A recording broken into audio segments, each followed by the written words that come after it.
내년 정부 예산에 충북 관련 사업이 대폭 반영됐습니다. 충청북도는 한숨 돌렸습니다. 충북 수출이 올해 목표치를 달성하지 못할 것으로 예상됩니다. 10년 만에 처음입니다. 건강을 접목한 웰니스 여행지로 충주가 부상하고 있습니다. 40가지가 넘는 프로그램이 선보였습니다. 한국소비자원이 LED 제품을 시험했습니다. 밝기에서 차이를 보였고 일부 제품은 미세한 깜빡임이 상대적으로 컸습니다.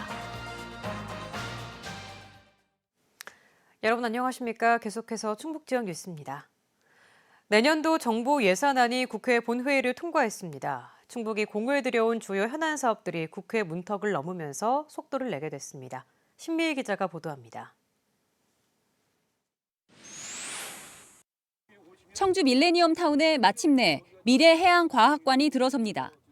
지난 2005년부터 15년간 네 번째 도전 끝에 연말 정부 예비 타당성 조사 통과를 눈앞에 뒀고 내년 설계비 25억 원까지 반영돼 바다 없는 충북에 해양시설 탄생을 앞두게 됐습니다. 충북교통방송국은 토지와 건축비에다 임시 개국에 필요한 방송 예산까지 추가로 확보했습니다. 8년간 노력 끝에 내년부터 지역 맞춤형 교통정보 방송이 시범 서비스됩니다. 음성소방복합치유센터는 예비타당성 조사와 근거 법률이 통과되며 기본 용역비 22억 원을 확보해 본궤도에 올랐고 화장품 한류 열풍을 이어갈 오송국제 K-뷰티스쿨도 타당성 용역을 시작해 정부가 검토에 착수합니다. 국립충주박물관과 제천 천연물 지식산업센터는 국회에서 예산을 살려 첫 발을 뗐지만 세계 최대 매장량을 자랑하는 천연광물 일라이트 연구를 지원할 영동 일라이트 지식산업센터와 낚시 레저를 충북이 선도하겠다는 충주 민물낚시 복합타운은 국회 문턱을 넘지 못해 사업 추진이 늦어지게 됐습니다. MBC 뉴스 신미입니다. 굵직한 지역 현안들은 숨통이 좀 트이고 있지만 정작 밥그릇인 수출은 전혀 다른 상황입니다. 지난해 사상 최대의 실적을 냈던 충북 수출은 10년 만에 처음으로 목표치를 달성하지 못할 것으로 예상됩니다. 정재영 기자입니다. 올해 충청북도의 수출 목표액은 최대 실적을 냈던 지난해와 비슷한 230억 달러로 출발했습니다. 새해를 20여일 앞둔 지금 상황은 어떨까? 누전 감지 모듈을 생산하는 수출 기업을 찾았습니다. 특허가 42개나 있을 정도로 기술력을 인정받아 지난해 2억 5천만 원어치를 수출했습니다. 하지만 올해는 60%나 급감했습니다. 그래도 한 3억 이상 이렇게 기대를 했었는데 한 50% 정도 다운이 됐어요. 내가 여기에 대해서 어떻게 손 쓸 사이도 없이 그리고 예상을 굉장히 많이 빗나가게 많이 다운이 됐죠. 올해 충북 수출액은 10월 말 기준 목표의 80%인 184억 달러에 머물렀습니다. 불과 1년 사이 5.8%포인트나 떨어진 건데 특히 견인차인 반도체에서만 25억 달러, 3조 원 가까이 줄었습니다. 물량의 변화가 없는데도 세계적인 가격 하락 때문에 28%나 떨어진 겁니다. 태양광 제품과 농식품도 각각 33%와 4%씩 줄었고 10억 달러를 넘었던 대일본 수출도 9% 빠졌습니다. 그나마 전국 평균에 비하면 하락폭이 적다는 게 위안이 될 정도입니다. 사실상 올해 수출 목표 달성은 어려운 상황. 2010년 100억 달러 돌파 이후 목표 달성에 실패한 건 처음입니다. 매달 평균을 보면 20억 불 정도 하고 있습니다. 12월 말에는 220억 불에서 225억 불 사이 정도로 그래서 230억 불에는 조금 못 미칠 것 같은 우려가 있습니다. 다만 내년 전망은 조심스럽지만 나쁘지 않게 보고 있습니다. 수출 품목을 다변화하면서 반도체의 의존도를 1년 사이 42%에서 36%까지 낮췄고 2차 전지와 화학 등 이른바 히든 품목을 중심으로 수출 기업 수도 1,000곳 가까이 늘었습니다. 비메모리 반도체의 비중이 2배 늘어난 점도 고무적입니다. 내수 기업을 수출 기업으로 하는 약 한 500여 개 기업한테 그런 부분에 대해서 수출을 할 수 있도록 컨설팅을 해주고 취사 선택할 수 있도록 바우처 사업을 확대해서 내년에는 이 수출의 문제를 좀 극복해 보려고. 오히려 내년엔 240억 달러로 목표치를 더 올리겠다는 충청북도. 그 자신감이 현실이 되길 도민들은 바라고 있습니다. MBC 뉴스 정재영입니다. 각 지역에서 예비 후보들의 총선 출마 선언이 잇따르고 있습니다. 이경영 전 금강유역 환경청장은 오늘 기자회견을 열고 제천 단양의 더불어민주당 후보로 나서겠다고 공식 선언했습니다. 이 전 청장은 제천 단양의 관광을 보다 개발해 지역 경제를 활성화하고 도로와 철도 등 교통망을 확충하겠다고 밝혔습니다. 웰비잉이라는 말은 많이 들어보셨겠지만 웰리스라는 표현은 좀 낯설지 않을까 싶은데요. 건강을 뜻하는 피트니스와 행복을 의미하는 해피니스에 웰빙이 합쳐진 신조어입니다. 최근 관광에까지 접목되고 있는데 웰리스 여행의 사례가 충주에서 선보여졌습니다. 임용순 기자의 보도입니다. 저마다 커다란 놋그릇처럼 생긴 도구를 안고 강사의 지시를 따라합니다. 숨 들이쉬고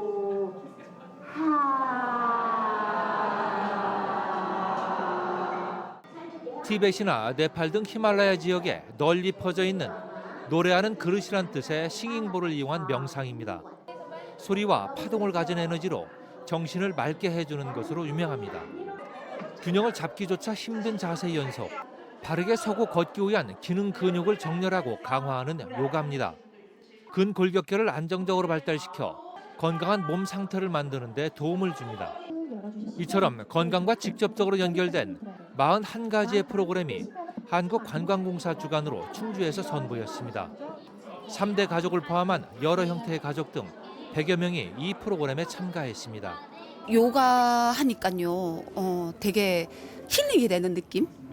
되게 행복했어요. 같이 뭔가 이렇게 체험을 한다는 게 좀 색다르고요. 이런 프로그램들이 우리를 좀 더 건강하게 하는 것 같습니다. 이번 행사는 치유와 회복, 위로 등 건강 요새 관광을 가미한 국내에서는 다소 생소한 웰리스 여행이란 이름으로 기획됐습니다. 현대인들이 겪고 있는 신체적, 정신적 문제들이 많이 있는데요. 이를 해소하기 위해서 치유와 회복과 위로가 있는 이런 행복한 여행을 마련하게 되었습니다. 웰리스 관광은 살림과 한방, 명상 힐링, 뷰티 스파 등 4가지 유형으로 분류되고 있습니다. 수십 년 전부터 여행 상품으로 개발돼 일반화된 프랑스나 독일 등 선진국과는 달리 우리나라는 아직 걸음마 수준입니다. 우리나라는 웰리스 관광은 이제 초기 단계입니다. 인식이 이제 확산되어지고 있고 사람들이 이러한 것의 중요성을 이제 깨닫고 경험하기 시작하는 단계라는 거죠. 이 웰리스 관광을 통해서 정신이나 신체를 건강하게 유지하는 것들은 반드시 필요한 산업이 될 겁니다. 현재 전국의 41곳을 웰리스 관광 적합 장소로 지정 관리하고 있는 한국관광공사는 앞으로 웰리스 관광 확산을 위해서 홍보 등을 강화한다는 방침입니다. 구경과 먹기 위주의 기존 여행 틀에서 벗어나 이제는 신체적, 정신적 건강까지 챙기는 신개념의 여행 방식이 주목받고 있습니다. MBC 뉴스 임용순입니다. 충주 수원보훈천장의 이용료가 내년부터 1,000원 오릅니다. 충주시는 내년 1월 1일부터 충주 시민은 기존 5,000원에서 6,000원으로 일반은 6,000원에서 7,000원 등 각각 1,000원씩 목용료를 올린다고 밝혔습니다. 이번 인상은 온천수 낭비를 막아 안정적인 공급을 하기 위한 것이라고 설명했습니다. 국내 곤충 산업의 안정화를 위한 곤충 종자 보급센터가 충청북도 농업기술원에 문을 열었습니다. 농림부와 충청북도가 공동 투자한 곤충 종자 보급센터는 국내 점유율이 높은 흰점박이 꽃무지와 장수풍뎅이, 갈색 거저리 등 3가지 곤충의 우량 종자를 수집해 생산 이력과 질병 관리, 사육 환경 기술 개발에 나섭니다. 대량 생산한 우량 곤충 종자는 내년 하반기부터 농가에 보급될 예정입니다. LED 조명은 기존 형광등보다 효율이 높고 오래가서 최근 많이 쓰이는데요.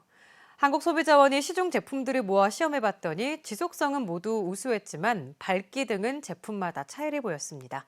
이지연 기자가 보도합니다. 한국소비자원이 가정용 LED 조명 11개 제품을 시험해봤습니다. 핵심 성능인 광효율, 동일한 에너지를 썼을 때 밝은 정도가 제품별로 30% 넘게 달랐습니다. 하루 8시간 사용 시 연간 전기료가 최대 5,900원까지 차이 나는 정도입니다. 시험 제품이 가장 비쌌던 한샘을 비롯해 번개표와 이글라이트, 히포 등 4개가 상대적으로 효율이 떨어졌고 한국산업표준 KS 인증을 받았지만 최소 밝기 기준치를 넘지 못한 제품도 2개 있었습니다. 반면 한샘보다 절반 넘게 저렴했던 오스람과 장수램프는 에너지 효율뿐 아니라 눈에 잘 보이지 않는 미세한 깜빡임을 뜻하는 플리커 현상도 적어 우수했습니다. 바텍과 번개표, 히포 등 3개 제품은 플리커가 상대적으로 커 눈이 쉽게 피로해질 가능성이 높았습니다. 플리커가 심한 조명 제품을 가정 내에서 사용할 경우에는 눈의 피로라든지 두통 또는 이제 심하게는 어지러움까지도 나타납니다. 다만 모든 제품이 80일 넘게 계속 틀어놔도 밝기가 99% 이상 유지됐고 껐다 켰다를 반복해도 이상이 없어 지속성은 좋았습니다. LED 조명 같은 경우에는 그 광효율과 수명 성능이 대단히 중요한 성능입니다. 이번 시험 결과 전 제품 모두 수명 성능에서는 양호한 것으로 나타났습니다.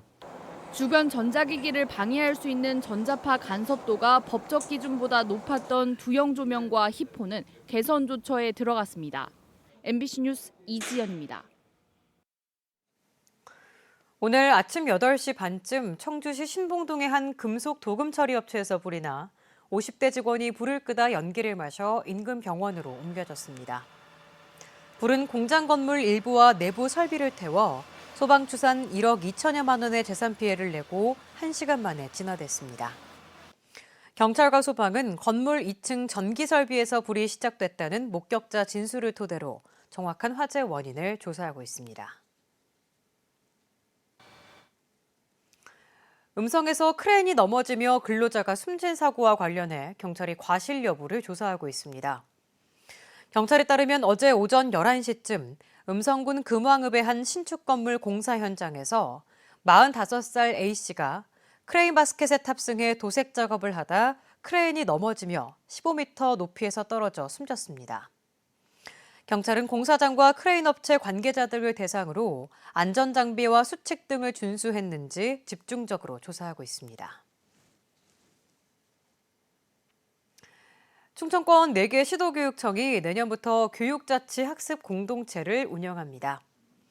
김병호 충북도 교육감을 비롯해 4개 시도교육감은 오늘 충북 진로교육원에서 정책협의회를 열고 학교 체제와 교육 거버넌스, 유아교육 등 4가지 주제를 연구하는 교육자치 학습 공동체를 운영하기로 했습니다. 또 지속적인 학교 혁신을 위해 충청권 혁신학교 교사 워크숍도 함께 추진하기로 했습니다. 충북지역 뉴스였습니다. 고맙습니다.